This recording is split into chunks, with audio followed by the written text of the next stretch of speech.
Assalamualaikum semuanya, kembali lagi bersama saya, Maulina Dewi. Saya dari Prodi PGMI Unit 2. Nah, di sini saya akan membahas tentang homeostatis. Homeostatis adalah keadaan yang relatif konstan yang dilakukan di dalam lingkungan tubuh manusia yang dipertahankan secara alami oleh mekanisme adaptasi terhadap lingkungannya. Nah, homeostatis itu memiliki dua proses. Yang pertama, homeostatis fisiologis dan homeostatis psikologis.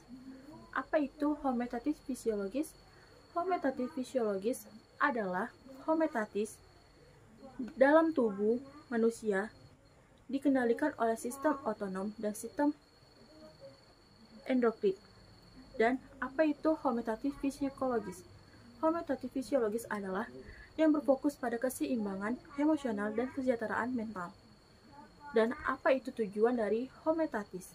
Tujuan dari homeostatis adalah untuk mengetahui waktu pendarahan.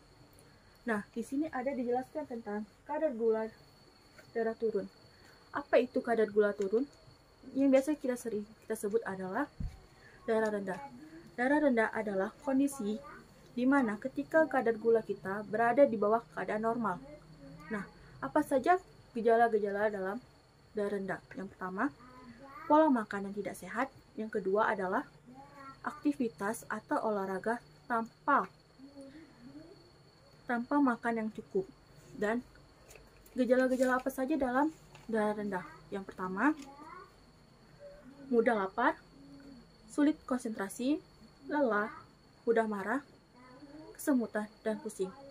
Dan kita akan membahas bagaimana cara mengatasi darah rendah. Yang pertama, cara mengatasi darah rendah adalah pantau kadar gula darah secara berkala, dan yang kedua adalah batasi konsumsi minuman beralkohol tanpa memakan dulu. Dan yang ketiga adalah konsumsi cemilan yang mengandung karbohidrat sebelum tidur. Dan yang keempat adalah makanlah secara teratur. Dan kita di sini selanjutnya akan membahas tentang glukagon. Apa itu glukagon?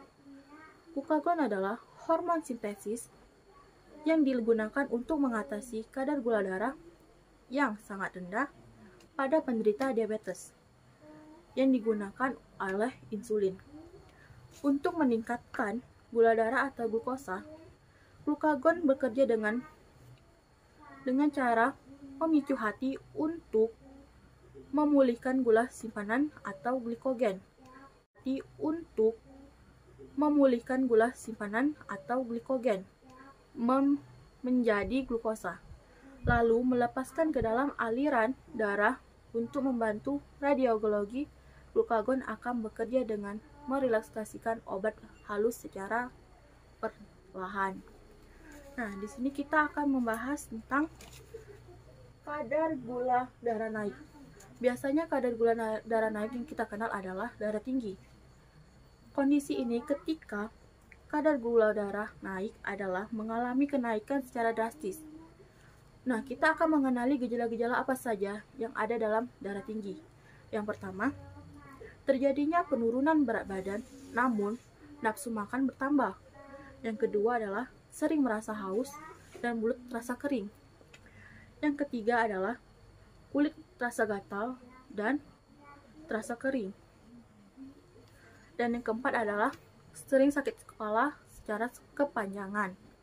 Nah, cara menghindari atau mengatasi darah tinggi adalah yang pertama, mengubah pola makan menjadi lebih sehat.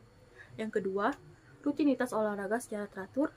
Yang ketiga, kurangilah stres atau berpikiran panjang. Yang keempat adalah perbanyak konsumsi minuman air putih. Dan yang kita kemudian akan membahas tentang insulin. Apa itu insulin? Insulin adalah bagian terpenting dari sistem metabolisis tubuh. Tanpa hormon insulin, sel-sel akan kekurangan energi dan harus mencari sumber penggantinya. Nah, yang kita simpulkan dalam pembahasan tentang homeostatis adalah homeostatis merupakan kondisi yang secara alami dipertahankan oleh tubuh untuk beradaptasi dengan lingkungannya yang mempunyai proses serta tujuan dalam sistem tubuh sebagai keseimbangan. Nah, ini saja yang dapat saya sampaikan. Lebih dan kurang saya mohon maaf. Wabillahi taufiq hidayah. Wassalamualaikum warahmatullahi wabarakatuh.